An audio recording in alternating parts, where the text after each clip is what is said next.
আসসালামু আলাইকুম, কেমন আছেন সবাই? চলে আসলাম টেক নিউজের অ্যানাদার এপিসোড নিয়ে। আজকে নিউজগুলো রয়েছে যা রিয়েলি অসাম, যা শুনলে আপনাদের খুবই ভালো লাগবে এবং অনেকটা হেল্পফুল হবে বলা যায়। তো প্রথমেই বলে নিই, আপনি যদি এখনও আমাদের চ্যানেলে সাবস্ক্রাইব করে না থাকেন, প্লিজ এখনই সাবস্ক্রাইব করে বেল আইকনটি প্রেস করে দিবেন। সো অ্যাজ ইউজুয়ালি সাথে আছে আমি Shovan. So let's begin the show. So প্রথমে একটু মেনশন করতে চাই বে অফ গ্যাজেটকে। তাদের কাছে এই মুহূর্তে প্রচুর পরিমাণ স্মার্টফোন এবং গ্যাজেটের কালেকশন রয়েছে এবং প্রচুর পরিমাণ ডিসকাউন্টও দিচ্ছে তারা। তো সবচেয়ে চিপ রেটে অফিসিয়াল স্মার্টফোন কিনতে পারেন তাদের কাছ থেকে। তো তাদের সম্পর্কে সমস্ত বিস্তারিত দেওয়া হলো ডেসক্রিপশনে। সো প্রথমে শুরু করতে চাই হচ্ছে একটা ধামাকা নিউজে, যা হচ্ছে স্যামসাং এর তরফ থেকে। স্যামসাং এর A50 স্মার্টফোনের কথা হয়তো অনেকেরই মনে আছে, যেটার সাকসেসর হিসাবে এসেছিল A51। এবার তার সাকসেসর হিসাবে আসছে A52 স্মার্টফোন। এটা বলা যায় একটা 5G চিপের সাথে আসবে, যেটা বলা যায় স্ন্যাপড্রাগনের 750G এর সাথে আসবে, যা বলা যায় মিড রেঞ্জে ওয়ান অফ দ্য পাওয়ারফুল একটি চিপসেট এটি। তো স্যামসাং এর A50 সিরিজের স্মার্টফোনগুলো বরাবরই অনেকটা চাহিদা সম্পন্ন ছিল। তো এই স্মার্টফোনটা বলা যায় অনেকটাই আকর্ষণ করতে পারবে কাস্টমারদের। তো দেখা যাক এই স্মার্টফোনটা কোন কোন ভেরিয়েন্টে আসে, প্লাস এর প্রাইসিংটা কি হয় সেটাই দেখা যাক। তো চলো যে এর পরের নিউজে যাও থাকছে হচ্ছে স্যামসাং এর তরফ থেকে। স্যামসাং এর হচ্ছে S21 আলট্রা স্মার্টফোনটিতে ইউজ করতে যাচ্ছে 2K ডিসপ্লে, যা থাকছে হচ্ছে 120 হার্টজ রিফ্রেশ রেটের সাথে, যার জন্য বলা যায় ডিসপ্লে সেকশন এটাতে অনেকটা ইমপ্রুভ করা হয়েছে আগের স্মার্টফোনগুলো থেকে। এবং ফোনটি রিয়ারে তো থাকছে 108 মেগাপিক্সেলের একটি প্রাইমারি শুটার। তার মানে বলা যায় S21 এবং S21 আলট্রা এই স্মার্টফোনগুলোতে অনেকটা ইমপ্রুভ করা হচ্ছে। তো সাথে ফোনটি হচ্ছে NFC তে সার্টিফাইড পেয়েছে, তার মানে বলা যায় ফোনটি হচ্ছে লিস্টেড হয়েছে। তার মানে বলা যায় ফোনটি জানুয়ারির মধ্যে আমরা হয়তোবা পেয়ে যেতে পারি। সুপার চলে যাই হচ্ছে OnePlus এর দিকে। OnePlus Nord এই ফোনটার কথা হয়তো বা সবারই মনে আছে, কারণ হচ্ছে এইটা OnePlus এর one of the best seller একটা ফোন। তো এই সিরিজের আরও দুইটা স্মার্টফোন লঞ্চ হয়েছিল, OnePlus Nord N10 5G এবং N100 নামে। এবার হচ্ছে তারা আরেকটা ভেরিয়েন্ট লঞ্চ করতে যাচ্ছে OnePlus Nord AC নামে।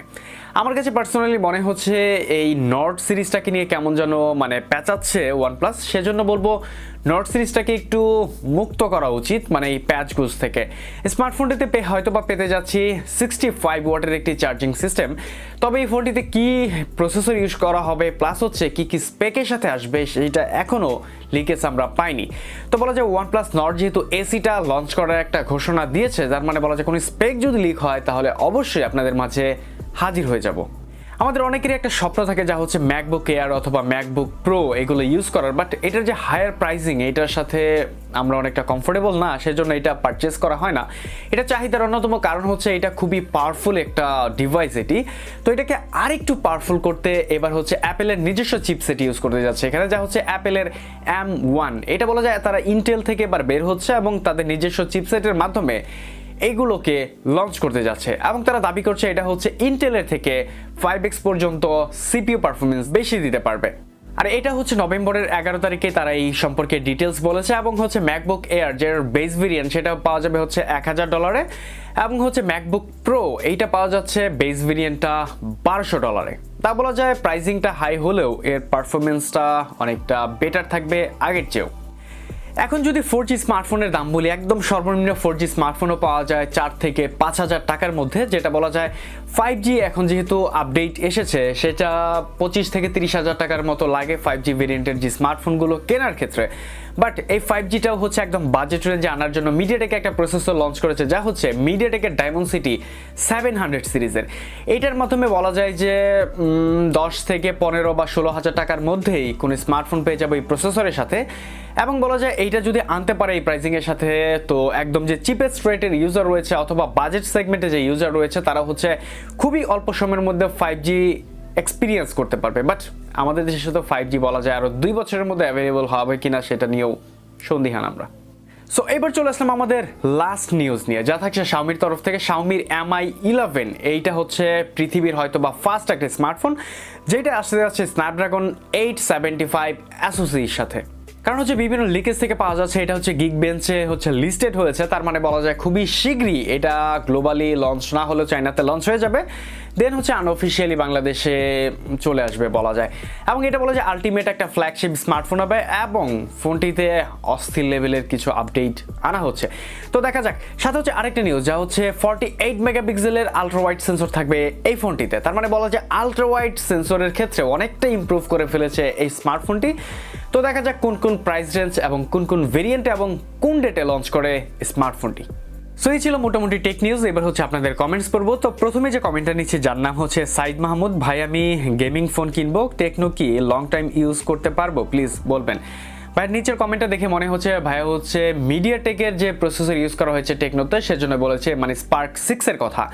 তো সেক্ষেত্রে বলবো মিডিয়াটেকের যে জি সিরিজের প্রসেসরগুলো রয়েছে, যেটা বলা যায় স্ন্যাপড্রাগনের প্রসেসরের থেকেও একদম কম বলা যাবে না একে, মিডিয়াটেকের আগের ওই দিনগুলো নেই, যা বলা যায় একদম কিছুদিন ইউজের পর একদম স্লো হয়ে যাচ্ছিল অথবা একদম হিটিং ইস্যু বেশি পাচ্ছিলাম। সেক্ষেত্রে বলবো মিডিয়াটেক আগের চেয়ে অনেক ইমপ্রুভ করেছে। সেক্ষেত্রে মিডিয়াটেকের যে জি সিরিজের প্রসেসর অথবা ডায়মন্ড সিটির যে সিরিজের প্রসেসরগুলো রয়েছে সেগুলো অবভিয়াসলি ভালো। তো আপনি আমার পার্সোনাল ওপিনিয়ন চাইলে নিতে পারেন। সো চলে যাচ্ছে এর পরে কমেন্টে, যা হচ্ছে একে মুন্না। দুবাই থেকে নিলে কেমন হবে, মানে হচ্ছে ভিভো V20 এই ফোনটা। সেটা বলবো দুবাই থেকে নিলে হয়তো বা প্রাইসিংটা আপনার একটু কম পড়বে, সেক্ষেত্রে চাইলে অবশ্যই নিতে পারেন। ফোনটা অবশ্যই ভালো, বাট বাংলাদেশের প্রাইসিংটা একটু বেশি লাগছে আমার কাছে। সো নিচ্ছের পরে কমেন্ট, যা হচ্ছে আয়ান দেবনাথ। বে অফ গ্যাজেট থেকে ফোন আনলে অরিজিনাল ফোন পাওয়া যাবে? ভাইয়া, যেহেতু বে অফ গ্যাজেট আমাদের সাথে বেশ কিছুদিন যাবত স্পন্সরশিপ হিসাবে আছে এবং তারা হচ্ছে অনেকটা সাপোর্ট করছে আমাদের, প্লাস হচ্ছে তাদেরকে অনেকটা পার্সোনালিও জানি আমি, সেক্ষেত্রে বলবো বে অফ গ্যাজেট আমার দেখা মতে ওয়ান অফ দ্য ট্রাস্টেড একটি শপ এবং তাদের কাছে অফিসিয়াল ফোনগুলো একদম 100% জেনুইন ফোনগুলো পেয়ে যাবেন। তো নিঃসন্দেহে তাদের কাছ থেকে যে কোনো স্মার্টফোন বা গ্যাজেট নিতে পারেন এবং তারা হচ্ছে রিসেন্টলি খুবই ডিসকাউন্ট দিচ্ছে, তো চাইলে যে কোনো প্রোডাক্ট নিতে পারেন। সো চলে যাচ্ছে এর পরে কমেন্টে, যা হচ্ছে শোভন খান, মানে হচ্ছে আমার নামের সাথে মিলে যায়, মিতা বলা যায়। তো সে কমেন্ট করেছে, আসসালামু আলাইকুম ভাই, আমি ফোনটি কেনার চিন্তা করছিলাম বেশ, এখন আর করব না, এখন রিয়েলমি C15 এটা কিনতে চাচ্ছি, এটা কি ভালো হবে ভাইয়া? আসলে রিয়েলমি C15 আর যে ফোনটা লঞ্চ করেছে এর প্রাইসিংটা আমার কাছে অনেকটা ইন্টারেস্টিং লেগেছে। এখনও যেহেতু ফোনটা আমি আমার হাতে পাইনি, সেক্ষেত্রে রিভিউ করতে পারিনি। সো যদি ফোনটা হাতে পাই সেক্ষেত্রে রিভিউ করে বিস্তারিত বলবো। তো অবভিয়াসলি বলতে গেলে আমার কাছে রিয়েলমি 5 থেকে ফোনটা আপাতত ওভারঅল একটু বেটারই লাগছে, তো এই অপশনটা ট্রাই করতে পারেন। সো চলে যাচ্ছে আমাদের লাস্ট কমেন্টে, যা হচ্ছে RX রাকিব। ভাই, আপনার কাছে কোন মোবাইল ব্র্যান্ড ভালো লাগে, নেক্সট ভিডিওতে বলবেন প্লিজ।